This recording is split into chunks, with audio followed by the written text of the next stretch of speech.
ಚಿಂತಾಮಣಿಯಲ್ಲಿ BJP ಆಗ್ನೇಯ ಪದವೀಧರರ ಕ್ಷೇತ್ರದ ಅಭ್ಯರ್ಥಿಗೆ ಹೆಚ್ಚಿನ ಮತಗಳಿಂದ ಗೆಲ್ಲಿಸಬೇಕು. ಚಿಂತಾಮಣಿ ನಗರದ ಕೆಎನ್ಡಿ ಕಲ್ಯಾಣ ಮಂಟಪದಲ್ಲಿ ಭಾರತೀಯ ಜನತಾ ಪಕ್ಷದ ತಾಲ್ಲೂಕು ಘಟಕವು ಭಾನುವಾರ ನಗರದ ಕೆಎನ್ಡಿ ಕಲ್ಯಾಣ ಮಂಟಪದಲ್ಲಿ ಆಗ್ನೇಯ ಪದವೀಧರರ ಕ್ಷೇತ್ರದ ಮುಂಬರುವ ಚುನಾವಣೆಯ ಪೂರ್ವಭಾವಿ ಸಭೆಯನ್ನು ಹಮ್ಮಿಕೊಳ್ಳಲಾಗಿತ್ತು. ಬಿಜೆಪಿ ಜಿಲ್ಲಾ ಘಟಕದ ಅಧ್ಯಕ್ಷ ಸಿಕಲ್ ರಾಮಚಂದ್ರಗೌಡ ಮಾತನಾಡಿ, ಆಗ್ನೇಯ ಪದವೀಧರರ ಕ್ಷೇತ್ರವು ಚಿತ್ರದುರ್ಗ, ದಾವಣಗೆರೆ, ತುಮಕೂರು, ಕೋಲಾರ, ಬೆಂಗಳೂರು ಗ್ರಾಮಾಂತರ ಹಾಗೂ ಚಿಕ್ಕಬಳ್ಳಾಪುರ ಜಿಲ್ಲೆಗಳನ್ನೊಳಗೊಂಡ ಬೃಹತ್ ಕ್ಷೇತ್ರವಾಗಿದೆ. ಕಳೆದ ಚುನಾವಣೆಯಲ್ಲಿ ಸುಮಾರು 1 ಲಕ್ಷದಷ್ಟಿದ್ದ ಪದವೀಧರ ಮತದಾರರ ಸಂಖ್ಯೆ ಈ ಬಾರಿ 1.75 ಲಕ್ಷಕ್ಕೆ ಏರಿದೆ. ಚಿಂತಾಮಣಿ ಕ್ಷೇತ್ರದಲ್ಲಿ 7,000ಕ್ಕೂ ಹೆಚ್ಚು ಮತದಾರರಿದ್ದಾರೆ ಎಂದು ತಿಳಿಸಿದರು. ದೇಶದಲ್ಲಿ ಇಂದು 75ಕ್ಕೂ ಹೆಚ್ಚು ಭಾಗದಲ್ಲಿ ಬಿಜೆಪಿಯ ಪ್ರಭಾವವಿದೆ. ರಾಜ್ಯದಲ್ಲಿ ಅಧಿಕಾರದಲ್ಲಿರುವ ಕಾಂಗ್ರೆಸ್ ಸರ್ಕಾರ ತನ್ನ ಆಡಳಿತಾತ್ಮಕ ಯಂತ್ರವನ್ನು ಬಳಸಿಕೊಂಡು ಮತದಾರರನ್ನು ದಾರಿ ತಪ್ಪಿಸುವ ಕೆಲಸ ಮಾಡುತ್ತಿದೆ. ಈ ಬಗ್ಗೆ ಪಕ್ಷದ ಪ್ರತಿಯೊಬ್ಬ ಕಾರ್ಯಕರ್ತರು ಮತ್ತು ಮುಖಂಡರು ಜಾಗೃತರಾಗಿದ್ದು, ಮತದಾರರಲ್ಲಿ ಅರಿವು ಮೂಡಿಸಬೇಕಿದೆ ಎಂದರು. ಕ್ಷೇತ್ರ ದೊಡ್ಡದಾಗಿರುವುದರಿಂದ ಪಕ್ಷದ ಅಭ್ಯರ್ಥಿ ಸುರೇಶ್ ಪ್ರತಿಯೊಬ್ಬ ಮತದಾರರನ್ನು ವೈಯಕ್ತಿಕವಾಗಿ ತಲುಪುವುದು ಕಷ್ಟಸಾಧ್ಯ. ಹಾಗಾಗಿ ಪಕ್ಷದ ಮುಖಂಡರು ಹಾಗೂ ಕಾರ್ಯಕರ್ತರೇ ಅಭ್ಯರ್ಥಿಯಂತೆ ಶ್ರಮಿಸಬೇಕು. ಪ್ರತಿಯೊಬ್ಬ ಪದವೀಧರ ಮತದಾರರನ್ನು ಒಂದಲ್ಲ 2 ಬಾರಿ ಸಂಪರ್ಕಿಸಿ ಪ್ರಧಾನಿ ನರೇಂದ್ರ ಮೋದಿಯವರ ಆಡಳಿತ ಹಾಗೂ ಬಿಜೆಪಿ ಸರ್ಕಾರದ ಸಾಧನೆಗಳನ್ನು ತಲುಪಿಸಿ ಮತಯಾಚನೆ ಮಾಡಬೇಕು. ಅಭ್ಯರ್ಥಿಯನ್ನು ಬಹುಮತದಿಂದ ಗೆಲ್ಲಿಸಿ ನರೇಂದ್ರ ಮೋದಿಯವರ ಕೈಬಲಪಡಿಸಬೇಕು ಎಂದು ಮನವಿ ಮಾಡಿದರು. ಅಭ್ಯರ್ಥಿ ಕೆಎಂ ಸುರೇಶ್ ಮಾತನಾಡಿ, 2028ರಲ್ಲಿ ಬಿಜೆಪಿ ಸರ್ಕಾರವನ್ನು ಸ್ಥಾಪನೆ ಮಾಡಲು ಕಾರ್ಯಕರ್ತರು ಕಂಕಣಬದ್ಧರಾಗಿದ್ದಾರೆ. ಕಾಂಗ್ರೆಸ್ ಪಕ್ಷವು ಸುಳ್ಳು ಆಸೆ, ಆಶಾಭಾವನೆಗಳನ್ನು ಮೂಡಿಸಿ ಅಧಿಕಾರಕ್ಕೆ ಬಂದರೂ ಏನೂ ಕೆಲಸಗಳಾಗುತ್ತಿಲ್ಲ ಎಂದರು. ನಂತರ ಬಿಜೆಪಿ ಪಕ್ಷದ ಮುಖಂಡ ಜಿಎನ್ ವೇಣುಗೋಪಾಲ್ ಮಾತನಾಡಿದ, ಬಿಜೆಪಿ ಪಕ್ಷದ ಅಭ್ಯರ್ಥಿಯನ್ನ ಅತಿ ಹೆಚ್ಚು ಲೀಡಿಂದ ಗೆಲ್ಲಿಸಿಕೊಂಡು ಹೋಗುವಂತ ಕೆಲಸ ಮಾಡಬೇಕು. ಸುಮಾರು 60ರಿಂದ 70ರಷ್ಟು ವೋಟು ನಮ್ಮ ಅಭ್ಯರ್ಥಿಗೆ ನಾವು ಮಾಡಿಸಿಕೊಡುವಂತ ಕೆಲಸ ನೀವೆಲ್ಲ ಸೇರಿ ಮಾಡುವಂತಹ ಕೆಲಸ ಮಾಡೋಣ. ನಮ್ಮ ಚಿಂತಾಮಣಿ ಕ್ಷೇತ್ರಕ್ಕೆ ಅಭ್ಯರ್ಥಿ ಬಂದಿದ್ದಾರೆ. ನಾವು ಎಲ್ಲರೂ ಸೇರಿ ಚಿಂತಾಮಣಿ ಕ್ಷೇತ್ರದಿಂದ ಹೆಚ್ಚಿನ ಸಂಖ್ಯೆಯಲ್ಲಿ ಲೀಡಿಂದು ಗೆಲ್ಲಿಸಲು ಶ್ರಮಪಡೋಣ ಎಂದರು.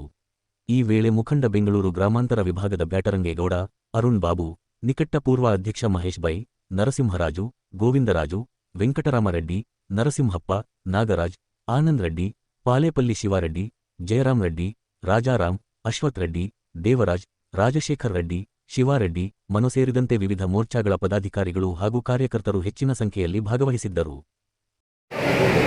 ಕಳೆದ ಬಾರಿ ಎಲೆಕ್ಷನ್ನಲ್ಲಿ ಇಡೀ ಕ್ಷೇತ್ರದಲ್ಲಿ 1 ಲಕ್ಷ ಓಟಿತ್ತು. ವಿದ್ಯಾವಂತರ ಪದವೀಧರರ ಓಟ್ ಬಂದ್ಬಿಟ್ಟು ಇರ್ತಕ್ಕಂಥ ಕ್ಷೇತ್ರ ಇದು ತುಂಬಾ ದೊಡ್ಡ ಕ್ಷೇತ್ರ. ಚಿತ್ರದುರ್ಗ, ದಾವಣಗೆರೆ, ತುಮಕೂರು, ಕೋಲಾರ, ಬೆಂಗಳೂರು ಗ್ರಾಮಾಂತರ ಏನಿರ್ತಕ್ಕಂಥ ಕೋಲಾರ, ಚಿಕ್ಕಬಳ್ಳಾಪುರ ಜಿಲ್ಲೆಯಲ್ಲಿರ್ತಕ್ಕಂಥ ವೋಟರ್ಸು ಕಳೆದ ಬಾರ ಎಲೆಕ್ಷನ್ನಲ್ಲಿ ಬರೀ 1 ಲಕ್ಷ ಇತ್ತು. ಆದರೆ ಈ ಸರಿ ವೋಟರ್ಸ್ ಸಂಖ್ಯೆ 1,75,000 ಮೀರಿ ಮುಂದಕ್ಕೆ ಹೋಗಿದೆ. ಈ ಬಾರಿ ಎಲೆಕ್ಷನ್ನಲ್ಲಿ ನಮ್ಮ ಚಿಂತಾಮಣಿಯ ವಿಧಾನಸಭಾ ಕ್ಷೇತ್ರದಲ್ಲಿ 7,000 ಮತದಾರರು. ಅಂದರೆ ಟೌನಲ್ಲಿ ಎಲ್ಲ ಗ್ರಾಮಗಳಲ್ಲಿ ಇಡೀ ಗ್ರಾಮಕ್ಕೆ ಕೂಡ ಸಂಪೂರ್ಣವಾಗಿ 7,000 ಮೀರಿ 8,000ವರೆಗೂ ಮತದಾರರು ಈ ಸರಿ ಏನಿವತ್ತು ನಮ್ಮ ಚಿಂತಾಮಣಿ ವಿಧಾನಸಭಾ ಕ್ಷೇತ್ರದಲ್ಲಿ ಇರ್ತಕ್ಕಂಥ ಮತದಾರರು. ತಾವೆಲ್ಲ ಏನಿವತ್ತು ಎಲ್ಲ ನಮ್ಮ ಮುಖಂಡರು ಎಲ್ಲ ಮಂಡಲದ ಗ್ರಾಮಾಂತರ ಹಾಗೂ ನಗರ ಮಂಡಲ ಗ್ರಾಮಾಂತರದ ಅಧ್ಯಕ್ಷರು ಅವರ ನೇತೃತ್ವದಲ್ಲಿ ಇವತ್ತು ಸಭೆಗಳೆಲ್ಲ ಬಂದಿದ್ರೆ ಶಕ್ತಿ ಕೇಂದ್ರ, ಮಹಾಶಕ್ತಿ ಕೇಂದ್ರ ಹಾಗೂ ಗ್ರಾಮ ನಮ್ಮ ನಗರದಲ್ಲಿರ್ತಕ್ಕಂಥ ಮುಖಂಡರು ಬಂದಿದ್ದಾರಲ್ಲ, ಎಲ್ಲರೂ ಕೂಡ ಅವರವರ ಕ್ಷೇತ್ರದಲ್ಲಿ ಅವರವರ ಊರುಗಳಲ್ಲಿ ಇರ್ತಕ್ಕಂಥ ಮತದಾರರನ್ನ 1 ಸರಿ 2 ಸರಿ 3 ಸರಿ 4 ಸರಿ ತಾವು ಮಾತಾಡಬೇಕಾಗುತ್ತೆ. ಯಾಕಂತೇಳಿದ್ರೆ ಇವತ್ತು ಇಡೀ ದೇಶದಲ್ಲೇ ಕಾಂಗ್ರೆಸ್ 50-60 ವರ್ಷಗಳಿಂದ ಏನು ದೇಶ ಆಳ್ಕೊಂಡು ಬಂದಿದೆ, ಮೋದಿಜಿಯವರ ನೇತೃತ್ವದಲ್ಲಿ ಬಿಜೆಪಿ ಸರ್ಕಾರ ಇವತ್ತು ದೇಶದಲ್ಲಿ 75% ಹೆಚ್ಚಾಗಿ ಇವತ್ತು ಬಿಜೆಪಿ. ನಮ್ಮ ಕರ್ನಾಟಕದಲ್ಲಿ ಇವತ್ತು ಕಾಂಗ್ರೆಸ್ ಸರ್ಕಾರ ಇದ್ದರೆ ಕಾಂಗ್ರೆಸ್ ಸರ್ಕಾರದ ಇನ್ಸ್ಟ್ರೂಮೆಂಟ್ನ ಬಳಸ್ಕೊಂಡು ಮತದಾರರ ಮೇಲೆ ಪ್ರಭಾವ ಬೀರ್ತಕ್ಕಂಥದ್ದು ತುಂಬ ಇರುತ್ತೆ.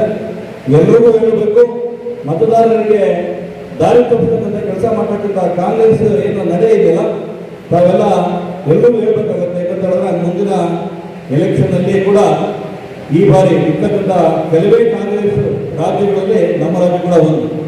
ಮುಂಬರುವ ಎಲೆಕ್ಷನ್ನಲ್ಲಿ ಕಾಂಗ್ರೆಸ್ ಇರ್ತಕ್ಕಂಥ ಮುಖಂಡರು ಹೇಳ್ತಾರೆ, ನಮಗೆಲ್ಲ ಈ ಸರಿ ಬರ್ತಕ್ಕಂಥ ಕಷ್ಟ ಇದೆ, ಬಿಜೆಪಿಗೆ ಈ ಸರಿ ಇವತ್ತು ಒಲವಿದೆ, ಹಂಗಾಗಿ ಮುಂದಿನ ಚುನಾವಣೆಯಲ್ಲಿ ಬಿಜೆಪಿ ಬರ್ತಕ್ಕಂಥದ್ದು ಮುನ್ಸೂಚನೆ ಇರೋದ್ರಿಂದ ಈ ಒಂದು ಎಲೆಕ್ಷನ್ ನಮಗೆ ತುಂಬ ಇಂಪಾರ್ಟೆಂಟ್ ಇದೆ.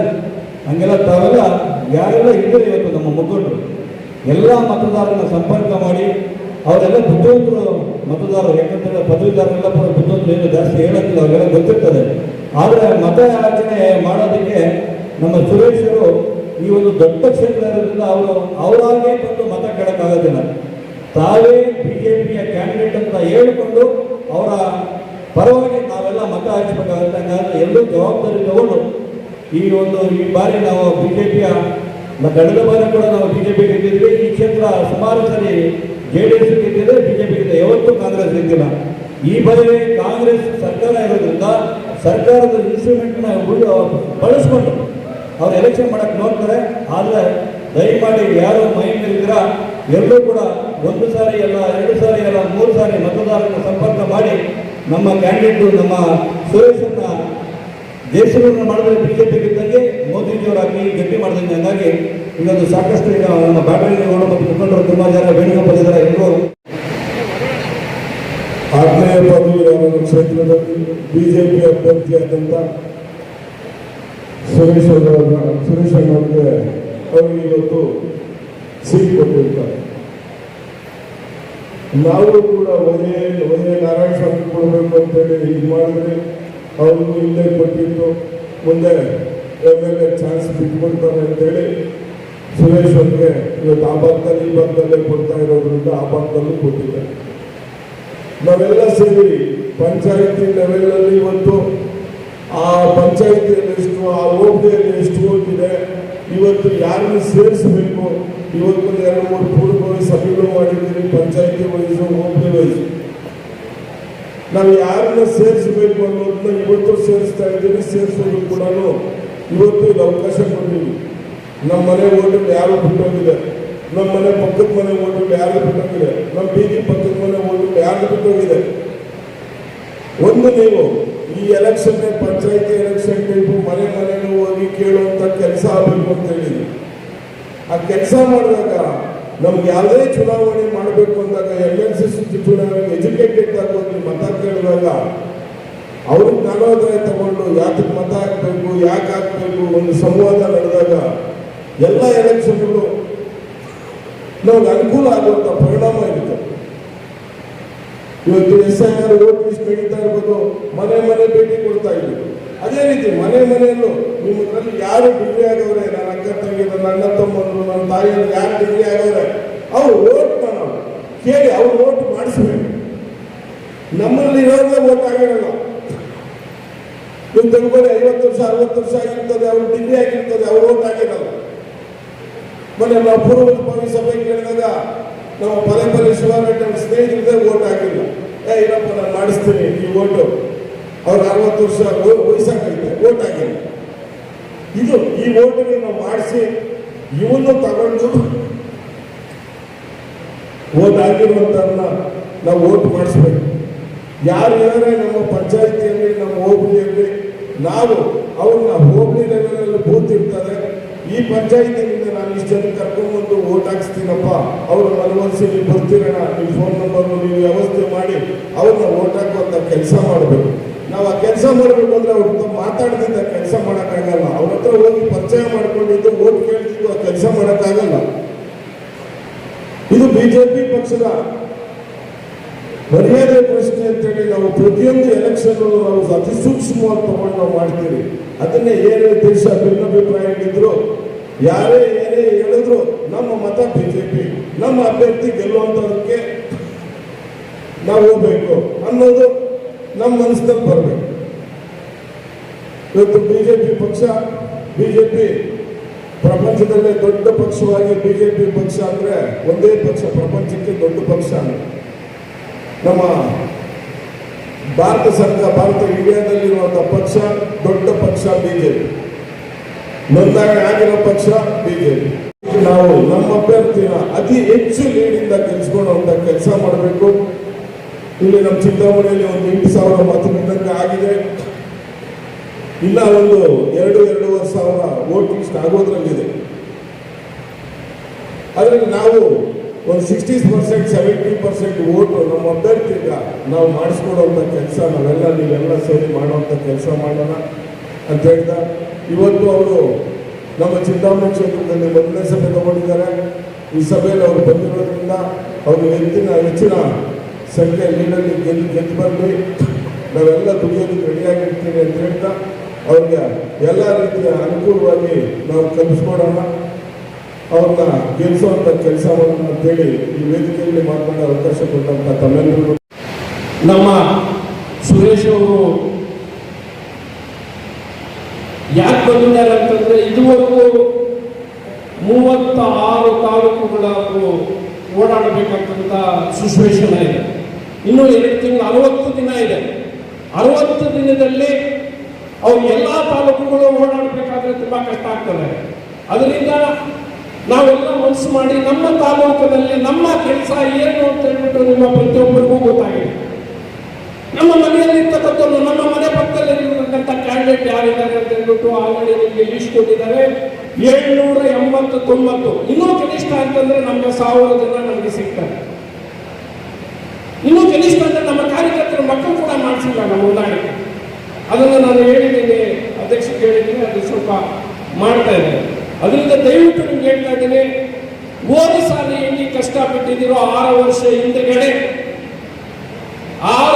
ಹಿಂದೆಗಡೆ ಯಾವ ತರ ನೀವು ಮನೆಗಳಿಗೆ ಹೋಗಿ ಹುಡುಕಿ ಒಳ್ಳೆ 6,800 ಮತಗಳನ್ನು ಕೊಟ್ಟು ನಮ್ಮ ಬಿಜೆಪಿ ಕ್ಯಾಂಡಿಡೇಟ್ ಅನ್ನ ಗೆಲ್ಲಿಸಿದ್ದೀರಿ ಅಂದ್ರೆ ಈ ಸಾರಿ 7,800 ಮತಗಳನ್ನು ಗೆಲ್ಲಿಸಿ ಸುರೇಶ್ ಅವರನ್ನು MLC ಆಗಿ ಗೆಲ್ಲಿಸಬೇಕು ಅಂತ ಹೇಳ್ಬಿಟ್ಟು ನಿಮ್ಮೆಲ್ಲರ ಪರವಾಗಿ ನಾನು ಮನವಿ ಮಾಡ್ಕೊಳ್ತಾರೆ. ಯಾಕಂದ್ರೆ ನಮ್ಮ ಬಿಜೆಪಿ ಕಾರ್ಯಕರ್ತರು ಸುರೇಶ್ ಸರ್ ನಮ್ಗೆ ತುಂಬಾ ಕಷ್ಟಪಡ್ತಕ್ಕಂಥ ಕಾರ್ಯಕರ್ತರು, ನಿಮ್ ತರ ಎಲ್ಲ ಸಂಘಟಕರಿಂದ ಬಂದಿರ್ತಕ್ಕಂಥವ್ರು ಕಷ್ಟಪಟ್ಟಿರೋರು ಸರ್.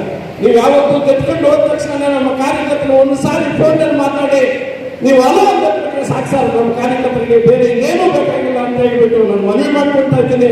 ನೀವೆಲ್ಲರಿಗೂ ಹೇಳ್ತಾ ಇದ್ದೀನಿ, ನಮ್ಮ 36 ತಾಲೂಕುಗಳಲ್ಲಿ ನಮ್ಮ ಚಿಂತಾಮಣಿ ನೀಟ್ ಕೊಡಿಸೋ ಜವಾಬ್ದಾರಿ ನಮ್ಮ ಎಲ್ಲರ ಕಾರ್ಯಕರ್ತರು ಇರ್ತಾರೆ ಅಂತ ಹೇಳ್ಬಿಟ್ಟು ನಿಮಗೆ ಭರವಸೆ ಕೊಡ್ತಾ ಇದ್ದೀವಿ ಅಂತ ಹೇಳ್ತಾ ನನ್ನ ಮಾತು.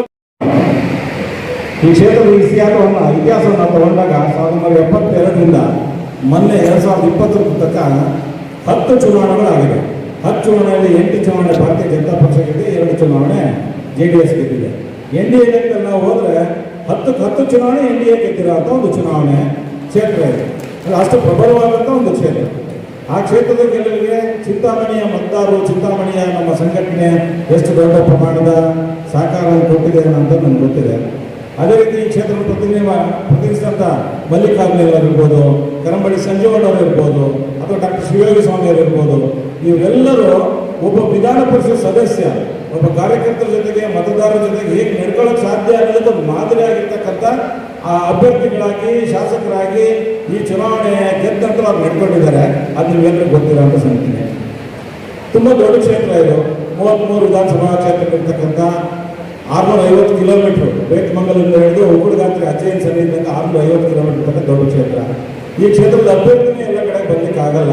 ಭಗವಂತ ಬಂದ ಅಭ್ಯರ್ಥಿ ಆದರೂ ಎಲ್ಲ ಭೇಟಿ ಆಗ್ಲಿಕ್ಕೆ ಆಗಲ್ಲ. ಅಥವಾ 75 ಲಕ್ಷ ಮತದಾರರು ಈ 5 ಕ್ಷೇತ್ರದಲ್ಲಿ ಬರುತ್ತೆ. MP ಕಾನ್ಸ್ಟಿಟ್ಯೂನ್ಸಿ ನಾವು ತಗೊಂಡ್ರೆ ಆದ್ರೆ ನಾವು 2 ಲಕ್ಷ ಮತದಾರರನ್ನ ನಾವು ಈ ಕ್ಷೇತ್ರದಲ್ಲಿ ಹುಡುಕೊಂಡು ಮತ ಕೇಳಬೇಕು. ಇದು ಯಾವಾಗ ಸಾಧ್ಯ ಆಗುತ್ತೆ ಅಂತ ಹೇಳಿದ್ರೆ ಅಭ್ಯರ್ಥಿ KM ಸುರೇಶ್ ಅಲ್ಲ, ಅಭ್ಯರ್ಥಿ ಸಂಘಟನೆ, ಅಭ್ಯರ್ಥಿ ನಾನೇ ಅಂತ ಯಾವತ್ತು ನಮ್ಮ ಕಾರ್ಯಕರ್ತರಿಗೆ ಅನ್ಸುತ್ತೋ ಆವಾಗ ಈ ಚುನಾವಣೆ ನಾವು ಗೆಲ್ಲೋದು ಬಹಳ ಸುಲಭ ಆಗುತ್ತೆ. ಯಾವುದೇ ಕಾರಣಕ್ಕೆ ಅಭ್ಯರ್ಥಿಗೋಸ್ಕರ ನಾವು ಕೆಲಸ ಮಾಡ್ತೀವಿ ಅಂದಾಗ ನಮ್ಮ ಮನೋಭಾವನೆ ಬೇರೆ ಇರುತ್ತೆ, ನಾನೇ ಅಭ್ಯರ್ಥಿ ಅಂದಾಗ ನಮ್ಮ ಮನೋಭಾವನೆ ಬೇರೆ ಇರುತ್ತೆ. ಯಾಕೆ ಮಾತು ಹೇಳ್ತಿದ್ದೀನಿ, ನಾನೊಬ್ಬ ಸಾಮಾನ್ಯ BJP ಕಾರ್ಯಕರ್ತನಾಗಿ ಎಲ್ಲಿಂದ ನಾನು ಎರವಲು ತಂದಿಲ್ಲ. ಪಾರ್ಟಿಯವರು 2000 ಇಸ್ವಿಯಲ್ಲಿ ಭಾರತೀಯ ಜನತಾ ಪಕ್ಷದ ನಗರ ಯುವ ಮೋರ್ಚಾದ ದಾವಣಗೆರೆ ಅಧ್ಯಕ್ಷನಾಗಿ, ಜಿಲ್ಲಾ ಪ್ರಧಾನ ಕಾರ್ಯದರ್ಶಿಯಾಗಿ, ಜಿಲ್ಲಾ ಯುವ ಮೋರ್ಚಾ ಅಧ್ಯಕ್ಷನಾಗಿ, ಖಜಾಂಚಿಯಾಗಿ, ಪ್ರಕೋಷ್ಠದ ರಾಜ್ಯ ಸಹ ಸಂಚಾಲಕನಾಗಿ ಬೇರೆ ಬೇರೆ ಹಂತದಲ್ಲಿ ಜವಾಬ್ದಾರಿ ನಿರ್ವಹಣೆ ಮಾಡಿರ್ತಕ್ಕಂಥ ನಮ್ಮ ಸರ್ಕಾರ ಅವಕಾಶ ಇದ್ದಾಗ ಒಬ್ಬ ಕಾರ್ಯಕರ್ತ ನನ್ನನ್ನು ಹುಡುಕಿ ದಾವಣಗೆರೆ ನಗರದ ಅಭಿವೃದ್ಧಿ ಪ್ರಾಧಿಕಾರ ಅಧ್ಯಕ್ಷನಾಗಿ ಮಾಡಿದಾಗ ನಾನು ನಡ್ಕೊಂಡಿರೋಂಥ ರೀತಿ ಇವುಗಳೆಲ್ಲ ಕೂರಿಸಿ ಪಕ್ಷದ ಸಂಘಟನೆ ಒಬ್ಬ ಕಾರ್ಯಕರ್ತನಿಗೆ ಅವಕಾಶ ಮಾಡಿಕೊಡ್ಬೇಕು. ಕಾರ್ಯಕರ್ತರಿಗೆ ಕೊಡೋದ್ರ ಮುಖಾಂತರ ಇಡೀ ನಮ್ಮ ಕಾರ್ಯಕರ್ತರಿಗೆ ಸಂದೇಶ ಕೊಡಬೇಕು ಅನ್ನೋ ಕಾರಣಕ್ಕೆ ನನ್ನನ್ನು ಆಯ್ಕೆ ಮಾಡಿದ್ದಾರೆ. ಇದೊಂದು ಅವನಿಗೆ ಶಿಕ್ಷಣ ಕ್ಷೇತ್ರ ಮತ್ತೆ ಇದೆ. ಯಾವಾಗಲೂ ಶಿಕ್ಷಣ ಕ್ಷೇತ್ರಕ್ಕೆ ಚಿಕ್ಕಬಳ್ಳಾಪುರ ಕೋಲಾರ ಭಾಗದಿಂದ ಆಯ್ಕೆ ಮಾಡ್ತಾರೆ. ಅಖಂಡ ಚಿತ್ರದುರ್ಗ ಜಿಲ್ಲೆಯಿಂದ ದಾವಣಗೆರೆ ಅಥವಾ ಚಿತ್ರದುರ್ಗ ಜಿಲ್ಲೆ ಭಾಗದಿಂದ MLCಗೆ ಯಾವಾಗಲೂ ಆಯ್ಕೆ ಮಾಡುವಂಥ ಪದ್ಧತಿ. ಕಳೆದ ಬಾರಿ ನಾರಾಯಣ ಸ್ವಾಮಿ ಅವರು ಶಿಕ್ಷಣ ಕ್ಷೇತ್ರದಿಂದ ಸ್ಪರ್ಧೆ ಮಾಡಿದ್ರು. ಅಭೂತಪೂರ್ವವಾಗಿ ಅವ್ರು ಗೆದ್ದಿದ್ದು ತುಂಬ ಒಳ್ಳೆ ಕೆಲಸಗಳನ್ನು ಮಾಡಿದ್ರು. ಆದರೆ ಕಳೆದ ಚುನಾವಣೆಯಲ್ಲಿ ಯಾವುದಾದ ಕಾರಣಕ್ಕೆ ಸಣ್ಣ ಹಿನ್ನಡೆ ಆಯಿತು. ಇವತ್ತು ಅವ್ರನ್ನ ಸೋಲಿಸಿರುವಂಥ ನಮ್ಮ ಶಿಕ್ಷಕ ಬಂಧುಗಳು ಇವತ್ತು ಪಶ್ಚಾತ್ತಾಪ ಪಡ್ಕೊಳ್ತಾ ಇದ್ದಾರೆ. ಸರ್ ನಾರಾಯಣ ಸ್ವಾಮಿ ಸರ್ ಇದ್ದಿದ್ರೆ ನಮ್ಮ ಫೋನ್ ರಿಸೀವ್ ಮಾಡ್ತಾ ಇದ್ರು, ನಮ್ಮನ್ನ ಬೆಂಗಳೂರಿಗೆ ಹೋಗಿ ಅಟೆಂಡ್ ಮಾಡ್ತಾ ಇದ್ರು. ಆದ್ರೆ ಇವತ್ತು ನಾವು ಗೆಲ್ಸಿರೋಂಥ 2 ವರ್ಷದಿಂದ ಗೆಲ್ಸಿರೋಂಥ ನಮ್ಮ ಯಾರು ಕಾಂಗ್ರೆಸ್ಸಿನ ಅಭ್ಯರ್ಥಿ ಏನೆಲ್ಲ ಅವತ್ತು ಆಸೆಗಳು ತೋರಿಸಿ OPS ಕೊಡ್ತೀವಿ, ಅದು ಕೊಡ್ತೀವಿ, ಇದು ಕೊಡ್ತೀವಿ, NPS ತೆಗಿತೀವಿ, ಏನೆಲ್ಲ ಆಸೆಗಳು ತೋರಿಸಿದ್ರು ಯಾವ ಕೆಲಸಗಳು ಆಗಿಲ್ಲ. ಎಲ್ಲೂ ಇವತ್ತೊಂದು ನಮ್ಮ ಅಭ್ಯರ್ಥಿಯ ದರ್ಶನೂ ಯಾವತ್ತೂ ಆಗಿಲ್ಲ. ಹಾಗಾಗಿ ನಾರಾಯಣ ಸ್ವಾಮಿ ಅವರು ಈ ಕ್ಷೇತ್ರದ ಅದ್ಭುತವಾಗಿ 5 ಜಿಲ್ಲೆಯಲ್ಲಿ ಕೆಲಸ ಮಾಡೋರು. ಅದೇ ರೀತಿ ಶಿವಯೋಗಿ ಸ್ವಾಮಿಯವರು, ಮಲ್ಲಿಕಾರ್ಜುನರು ಅದ್ಭುತವಾಗಿ ಈ ಕ್ಷೇತ್ರದಲ್ಲಿ ಕೆಲಸ ಮಾಡಿದ್ರು.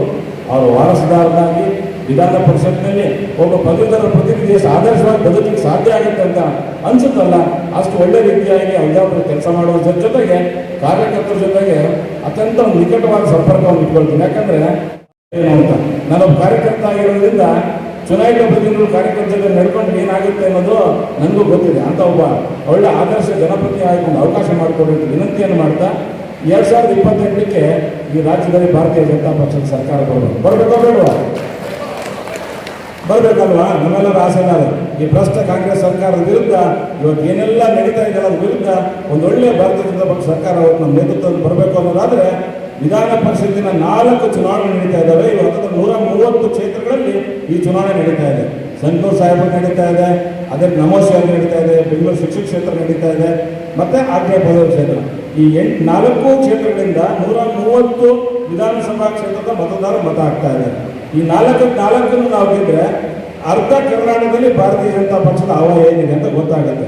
ಈ ಚುನಾವಣೆ ಗೆಲುವಿನ ಮುಖಾಂತರ ಮುಂದಿನ ಚಿಂತಾಮಣಿಯಲ್ಲಿ ನಮ್ಮ ಭಾರತೀಯ ಜನತಾ ಪಕ್ಷದ MLA ಅಭ್ಯರ್ಥಿಯನ್ನು ಗೆಲ್ಲಿಸಿಕೊಳ್ಳೋದ್ರ ಮುಖಾಂತರ ಭಾರತೀಯ ಜನತಾ ಪಕ್ಷದ ಸರ್ಕಾರ ಕರ್ನಾಟಕದಲ್ಲಿ ಬರಬೇಕು. ಜನಪರವಾಗಿ ಏನು ಕೆಲಸಗಳನ್ನ ಆಗಬೇಕು ಅದನ್ನು ಮಾಡಲಿಕ್ಕೆ ಸರ್ಕಾರ ಭಾರತೀಯ ಜನತಾ ಪಕ್ಷ ಕಂಕಣಬದ್ಧವಾಗಿದೆ.